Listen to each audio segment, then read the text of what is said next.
कोई पार नहीं है। आपको मैंने किस भांति प्राप्त किया है, कौन से व्रत तप या दान के पुण्य फल से मुझको यह वर रूप में मिले हैं। श्री महादेव जी बोले, हे देवी, यह सुन, मैं तेरे सन्मुख उस व्रत को कहता हूँ जो परम गुप्त है। जैसे तारागणों में चंद्रमा और ग्रहों से सूर्य, वरों में ब्राह्मण, देवताओं में गंगा, पुराणों में महाभारत, वेदों में शाम और इंद्रियों में मन श्रेष्ठ है, वैसे ही पुराण और वेद से सब में इसका वर्णन आया है। जिसके प्रभाव से तुमको मेरा आधा आसन प्राप्त हुआ है। हे प्रिय, उसी का मैं तुमसे वर्णन करता हूँ। सुनो। भद्रपद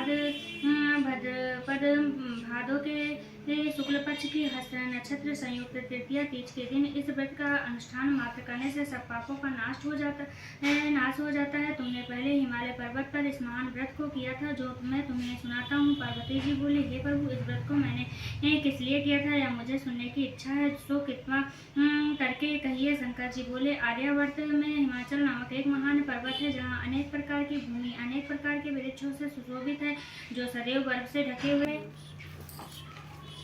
खुले में निवास कर अन्न त्याग कर तप करती थी। तुम्हारे उस कष्ट को देखकर तुम्हारे पिता को बड़ी चिंता हुई। वे चिंतातुर होकर सोचने लगे कि मैं इस कन्या की किससे शादी करूं। इस अवसर पर देवयोग से ब्रह्मा जी के पुत्र नारद जी वहां आए। देवर्षि नारद से, तुम शैलपुत्री को देखा, तुम्हारे पिता हिमालय ने देव समान कोई भी उत्तम नहीं, इसलिए मेरे मत से आप अपनी कन्या का दान भगवान विष्णु को ही दें। हिमालय बोले, यदि भगवान वासुदेव स्वयं ही कन्या को ग्रहण करना चाहते हैं और इस कार्य के लिए ही आपके पास पहुंचे। नारद जी ने हाथ जोड़कर भगवान विष्णु से कहा, हे प्रभु, आपका विवाह कार्य निश्चित हो गया है।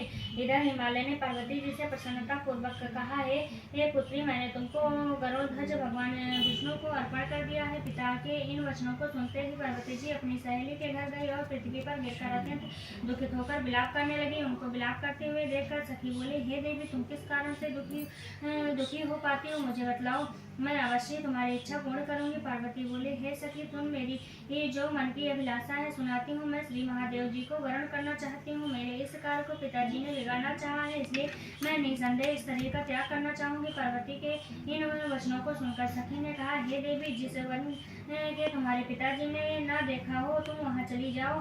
तब हे पार्वती, तुम अपनी सखी का यह वचन सुन ऐसे ही वन में चली जा गई। पिता हिमालय ने तुमको घर पर न पाकर सोचा कि मेरी पुत्री को कोई देव, दानव अथवा किन्नर हरण करके ले गया। मैंने नारद जी को वचन दिया था कि मैं पुत्री का गरुड़ध्वज भगवान के साथ वरण करूंगा। हृदय हाय, अब यह कैसे पूरा होगा, ऐसा सोचकर वो बहुत चिंतातुर हो मूर्छित हो गए। तब सब लोग हाहाकार करते हुए दौड़े और मूर्छा दूर होने पर गिरिराज से बोले, हमें आप अपनी मूर्छा का कारण बताओ। हिमालय बोले, मेरे दुख का कारण यह है कि मेरी रत्न रूपी कन्या को कोई हरण कर ले गया ने मार डाला है, वह न जाने कहाँ चली गई है या उसे राक्षस ने मार डाला है। इस प्रकार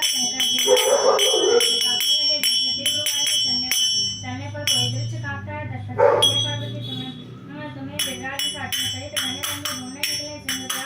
रीछ आदि हिंसक महाभयानक प्रतीत होता था। तुम भी सखियों के साथ भयानक जंगल में घूमती हुई वहीं एक नदी के तट पर एक गुफा में पहुंची। उस गुफा में तुम अपनी सखी के साथ प्रवेश कर गई, जहाँ तुम अन्य जल का त्याग करके बालू का लिंग बनाकर मेरी आराधना करती रही। उस समय पर भाद्रपद